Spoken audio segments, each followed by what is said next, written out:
Bueno,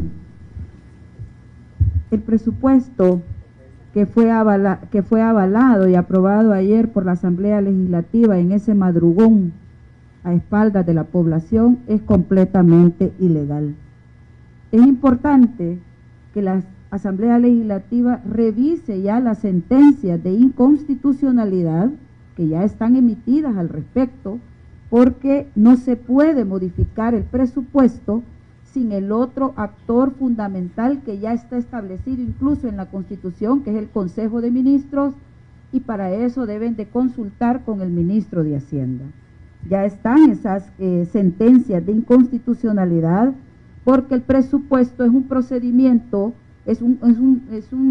vamos a ver, un documento que surge de un procedimiento donde intervienen dos actores: el Consejo de Ministros, que es quien elabora el proyecto y lo presenta el ministro de Hacienda, y la Asamblea Legislativa, que es el órgano fundamental que lo aprueba. Eso está en los artículos 131 ordinal octavo y 167 ordinal tercero de la Constitución de la República.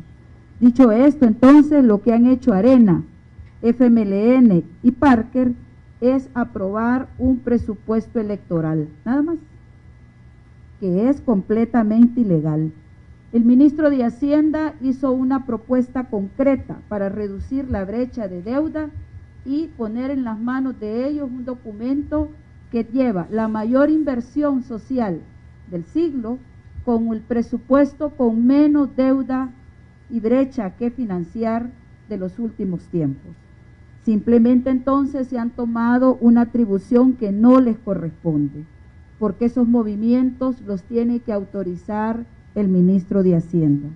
Esa brecha que ellos aducían fue saldada, fue disminuida sin tocar los elementos esenciales que caracterizan al presupuesto como una herramienta para invertir socialmente en aquellas demandas que ellos nunca le dieron respuesta: educación, salud, seguridad. Entonces ahora, a su conveniencia, hacen una piñata. Y el presupuesto es serio. El presupuesto es la herramienta que se enfoca para llevar adelante las políticas públicas agresivas y valientes que el presidente Bukele ha dictado para poder satisfacer y disminuir esas brechas en educación, disminuir esa tristeza que nos heredaron de un país desangrado y caracterizado, identificado como uno de los más violentos del mundo. Y ahora, con el Plan Control Territorial y el trabajo que con ese liderazgo del presidente Bukele se ha realizado sin miedo, tocando probablemente intereses oscuros, en una ruta de pacificación. Dejaron descuidadas esas áreas importantísimas y la población debe de saber entonces que esos diputados tratan de darle un golpe, una estocada a la inversión social y a la inversión pública dedicada a la población. Se han recetado más de 360 millones para sus alcaldes y están destinando partidas que ya estaban completamente constituidas dentro del presupuesto. Nosotros no vamos a adelantar ahorita qué es lo que va a pasar, porque eso está en la decisión del presidente de la República. Sin embargo, el ministro de Hacienda ya decía ayer: este es un presupuesto ilegal. Y la verdad es que ya hay jurisprudencia en ese sentido, ya hay sentencias de la Sala de lo Constitucional. Ellos no pueden hacer una piñata del presupuesto, ni pueden manosearlo a su antojo. Para cambiar o rediccionar créditos del presupuesto tienen que tener comunicación con el ministro de Hacienda, cosa que no sucedió. Nunca cumplieron sus promesas.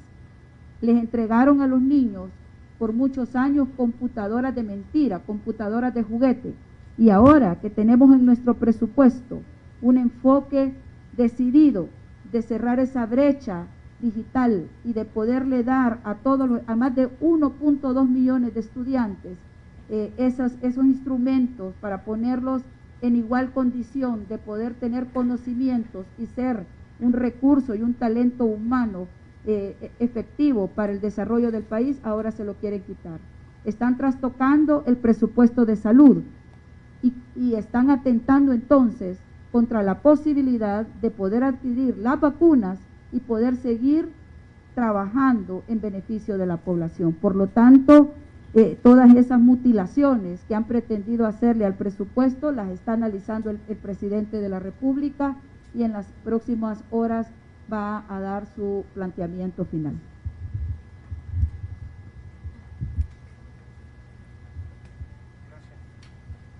Sí, sobre ese tema también necesitaba una reacción del ministro de Salud y también del ministro de Defensa sobre la aprobación del presupuesto. Okay. Pasamos con las preguntas del periodista de TVO, Fidel Tolosa. Buenos días, las autoridades. Tengo dos preguntas puntuales. Una hacia el ministro de la Defensa. Quisiera conocer cuál es la información que tienen oficialmente hasta este momento sobre un incidente sucedido esta madrugada en el municipio de Cuzatlán, específicamente de Cojutepeque. Quisiera conocer la posición sobre eso, ministro. Y la siguiente pregunta va relacionada a la comisionada presidencial, en el sentido de que si dice de que es ilegal este presupuesto aprobado esta madrugada, usted ha mencionado que el presidente en las próximas horas podría dar su punto de vista. Se tiene entendido entonces que podría ser vetado este presupuesto. El presidente de la República tiene esa facultad, así como también tiene la facultad de sancionar. No vamos a adelantar ahorita opinión al respecto, porque es nuestro mandatario quien va a dar a conocer su resolución al respecto.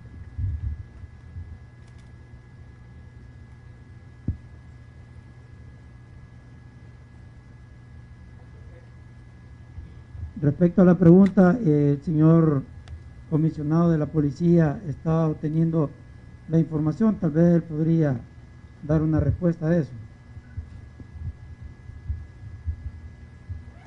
Sí, nuevamente buenos días. La noticia crímenes pues, que nos llega al respecto es sobre el fallecimiento en la ciudad de Cojutepeque del señor subinspector Julio César Olivo, aproximadamente a las 2 de la mañana, quien se conducía junto al agente Miguel Hernández Mejía, el cual ambos estaban llegando a la sede policial de del Departamento de Investigaciones de la referida ciudad y delegación como tal, Cojutepeque, ¿verdad? Esto pues ahí en la colonia Las Colinas del referido municipio. Reitero, la noticia crímenes es lo que está estableciendo que las personas llegan, los compañeros de la institución, los cuales son prácticamente intervenidos, ¿verdad? Por sujetos que llegan a bordo de una camioneta, y hasta este momento pues lo que tenemos de adelanto de esta noticia como tal es que nuestros compañeros de laboratorio científico están procediendo a procesar la misma desde esas horas y no se tiene mayor información al respecto de manera oficial. Sí, el fallecimiento pues de los compañeros antes mencionados y una tercera persona que se conducía en esa camioneta. Eso es lo que tenemos hasta este momento como Policía Nacional Civil de manera oficial. Continuamos con Wendy Valladares de Canal 6. Gracias, muy buenos días. Bueno, ayer la Sala de lo Constitucional resolvió a favor de la Asamblea el decreto legislativo 757 que contiene la ley especial transitoria para contener la pandemia por la enfermedad del COVID-19. Conocer su opinión al respecto, porque el presidente deberá de sancionarla y publicarla en el diario oficial. Con esta herramienta, ¿cómo sería aplicada a la población? También al ministro de Salud, si nos pudiese dar los datos de COVID-19, ya que en los últimos 3 días en la página oficial no se ha actualizado, y cuántos son los fallecidos que llevamos hasta el momento. Gracias.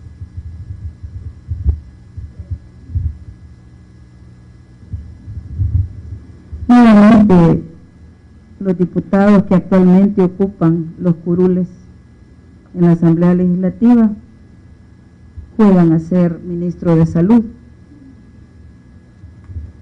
Y con eso lo que pretenden es desgastar al Ejecutivo, porque su agenda es el 28 de febrero, una agenda que la tienen complicada.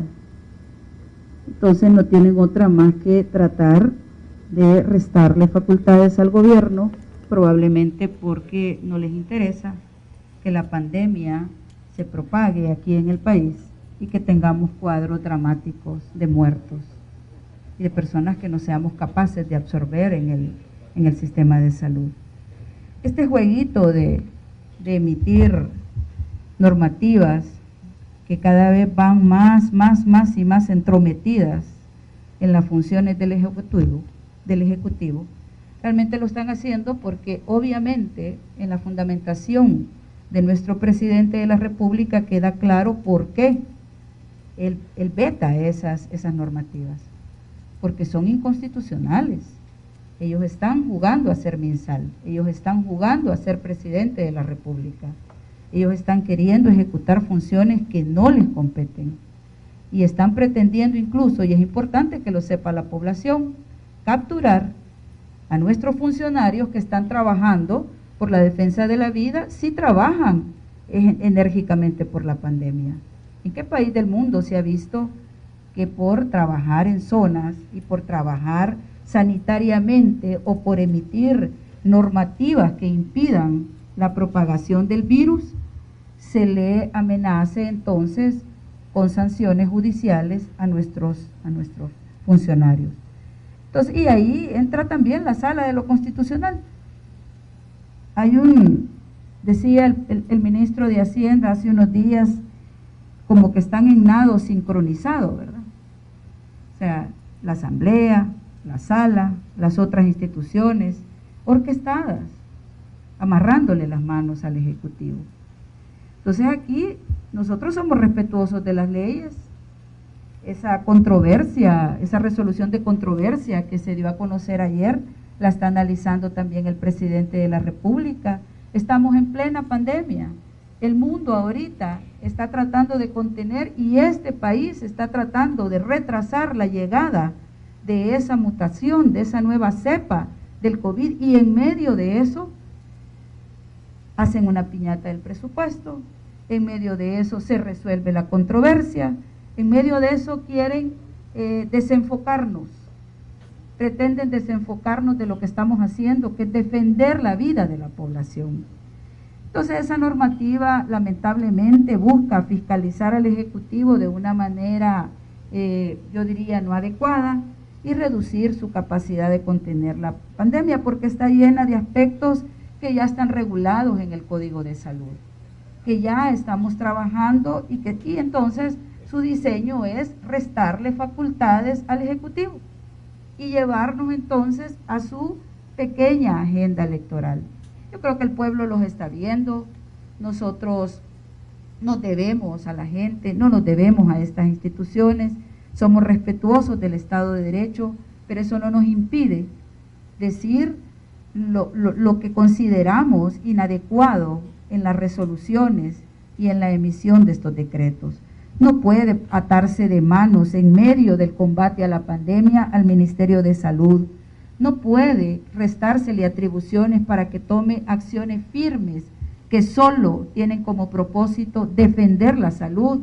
Yo creo que para ellos es mucho más fuerte, mucho más importante el derecho a la circulación que el derecho inalienable a la salud, y por sobre eso el derecho a la vida.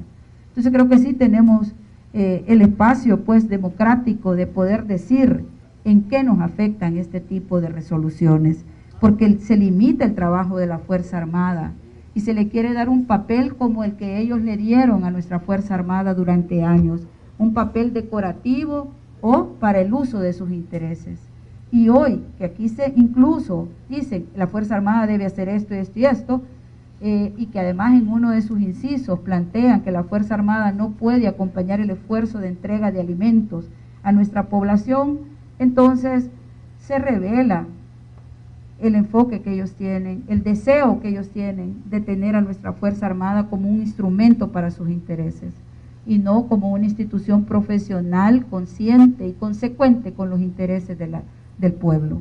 Entonces, nosotros no tenemos mucho que decir, esto es algo que está entre la Asamblea Legislativa y la Sala de lo Constitucional.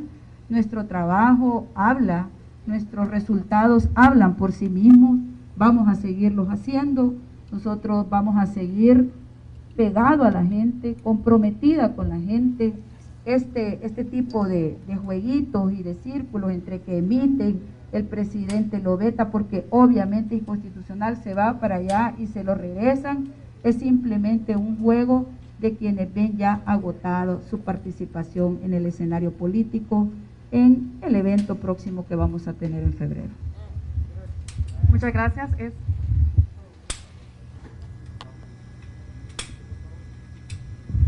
Con el tema de los datos, constantemente las gráficas se están actualizando.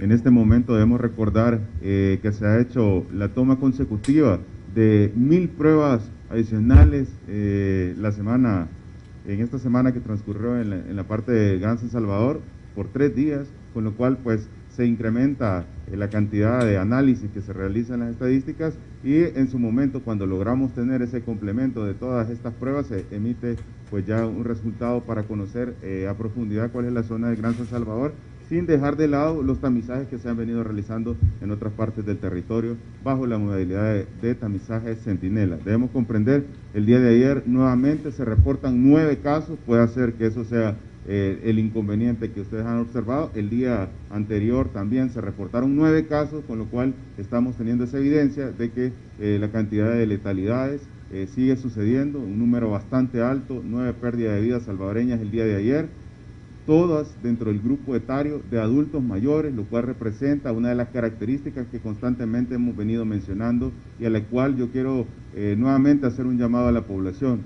No esperemos que los pacientes adultos mayores estén sin la posibilidad de respirar adecuadamente para poder trasladarlos hacia un área hospitalaria. Lo que estamos observando es que los adultos mayores presentan sintomatología como tos, como secreciones, y la población salvadoreña no acuden a consultar oportunamente, esperan hasta que el paciente tiene una insuficiencia respiratoria franca, o sea, que el paciente no puede respirar para poder asistir. Entonces, por supuesto, el margen terapéutico que los médicos podemos tener en esa intervención es mucho menor, y es consecuencia de lo que estamos observando, un incremento de la cantidad de letalidades, específicamente en el grupo de adultos mayores.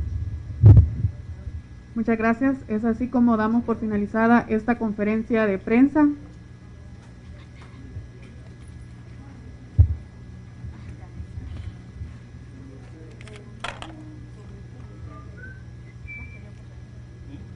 Queremos